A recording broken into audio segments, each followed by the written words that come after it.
महाकुंभ वरदान नहीं, एक श्राप का परिणाम है कुंभ। जो पुराणों में छिपी इस कहानी को आप नहीं जानते होंगे। इस पूरी परंपरा के पीछे महर्षि का श्राप है, जो आज वरदान बनकर हमारे सामने है। देवलोक से निकली इस परंपरा की धारा में मानवता के पुण्य का वरदान तो है ही, साथ ही यह नीति और नैतिकता की शिक्षा का आधार भी है। स्कंद पुराण में इस कथा संपूर्ण का वर्णन है। इसके मुताबिक स्वर्ग की राजधानी अमरावती हर सुखों से भरी थी और इन्हीं सुखों के कारण इसका स्वर्ग नाम सार्थक था। देवताओं ने कई वर्षों तक चले देवासुर संग्राम को जीत लिया था और इसके कारण उन्हें अब शत्रुओं का भय भी नहीं था। महाकुंभ में पहुंचे श्री पंचदशनामी आवाहन अखाड़ा के नागा साधु महाकुंभ 2025 के लिए प्रयागराज पूरी तरह तैयार है। उत्तर प्रदेश की इस धार्मिक नगरी में देश विदेश से श्रद्धालु जुटने शुरू हो गए हैं। पौष पूर्णिमा के दिन से महाकुंभ में दिव्य स्नान की परंपरा शुरू हो जाएगी। अनुमान है कि इस बार 40 करोड़ से अधिक श्रद्धालु कुंभ स्नान के लिए पहुंचने वाले हैं। पुराण कथाएं कहती हैं कि महाकुंभ का आयोजन अमृत की खोज का परिणाम है, लेकिन यह कथा सिर्फ इतनी ही नहीं है। देवताओं को मिला था श्राप। आज हम जिस पवित्र अमृत धारा में अध्यात्म की डुबकी लगा रहे हैं, उसकी परंपरा का बनना इतना आसान नहीं था। असल में अब जो हमारे लिए वरदान साबित हो रहा है, वह एक श्राप का परिणाम था।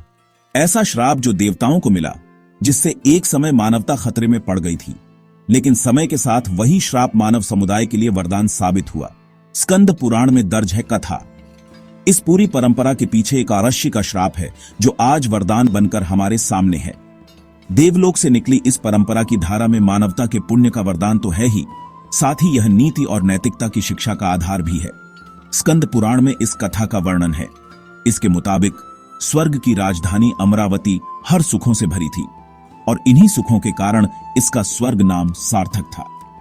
देवताओं ने कई वर्षों तक चले देवासुर संग्राम को जीत लिया था और इसके कारण उन्हें अब शत्रुओं का भय भी नहीं था। स्वर्ग में आने वाली थी बड़ी विपत्ति। कुल मिलाकर स्वर्ग में मन को प्रसन्न करने वाली हवा बह रही थी। उनमें फूलों की सुगंध घुली हुई थी और हर दिशा में नया संगीत था। इन सब का संयोजन इतना खूबसूरत होता कि कई बार गंधर्व अपनी तानों का गान छोड़कर उनका संगीत सुनने लग जाते थे।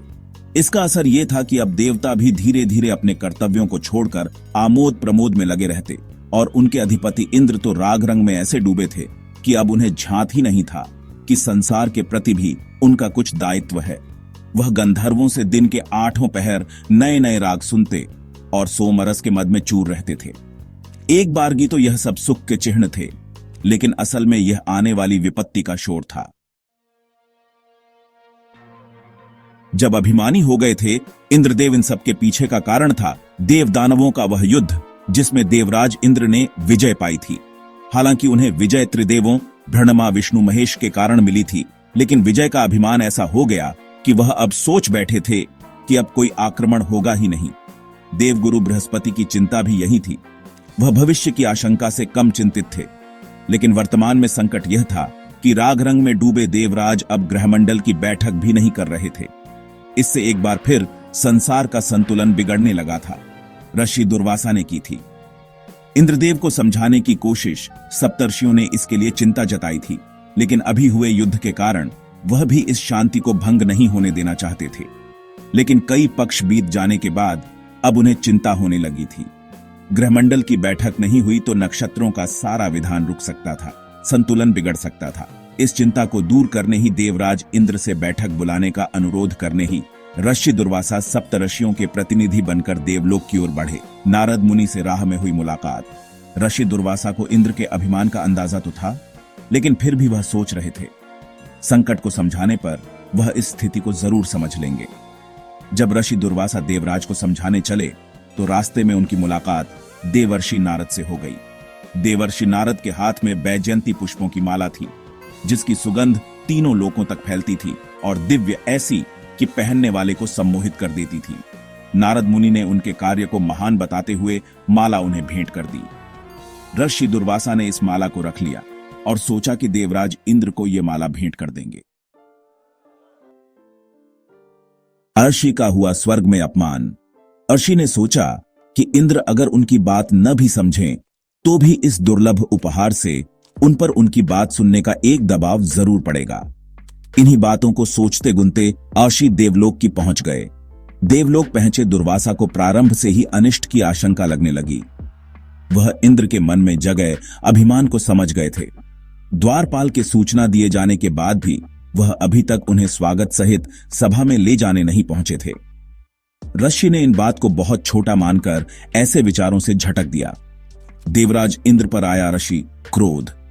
इसके बाद जब वह काफी देर में सभा मंडल में पहुंचे तो वहां चारों ओर सिर्फ आमोद प्रमोद का ही वातावरण बना हुआ था। देवराज ने दुर्वासा ऋषि को औपचारिकतावश प्रणाम ही किया। फिर भी ऋषि ने आशीष में हाथ उठाया और अपनी लाई पुष्पमाला उन्हें भेंट कर दी। इंद्र मुस्कुराए और उस माला के फूलों को महकते हुए कहा, क्या ऋषिवर को यहाँ सुगंध की कुछ कमी लगी?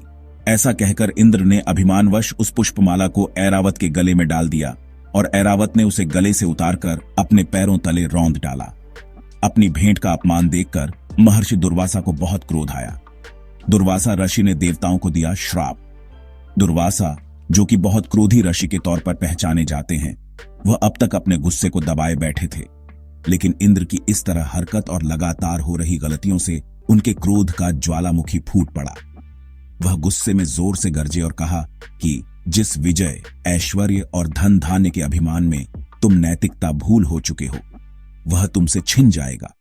यह स्वर्ग भी तुमसे छीन लिया जाएगा और तुम लक्ष्मीहीन हो जाओगे। श्राप से संसार हो गया लक्ष्मीहीन। महर्षि दुर्वासा के श्राप के प्रभाव से इंद्र का सारा ऐश्वर्य लुप्त हो गया। संसार से देवी लक्ष्मी का ही लोप हो गया। वह सागर में समा गई और तीनों लोकों में भयंकर गरीबी और दरिद्रता छा गई। लक्ष्मीहीन इंद्र पर असुरों ने संगठित होकर फिर से आक्रमण कर दिया। इंद्र दैत्यों के राजा बलि से युद्ध में हार गए। इसके साथ ही संसार से सारी औषधियां भी लुप्त हो गईं। फिर हुआ समुद्र मंथन, जो महाकुंभ आयोजन का कारण बना।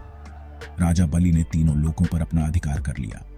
हताश देवताओं को अपनी भूल का एहसास हुआ और वे श्रीहरि विष्णु के पास पहुंचे।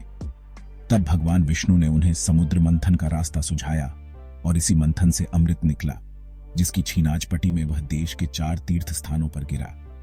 प्रयागराज इनमें से एक है, जहां यह महाकुंभ 2025 का आयोजन हो रहा है।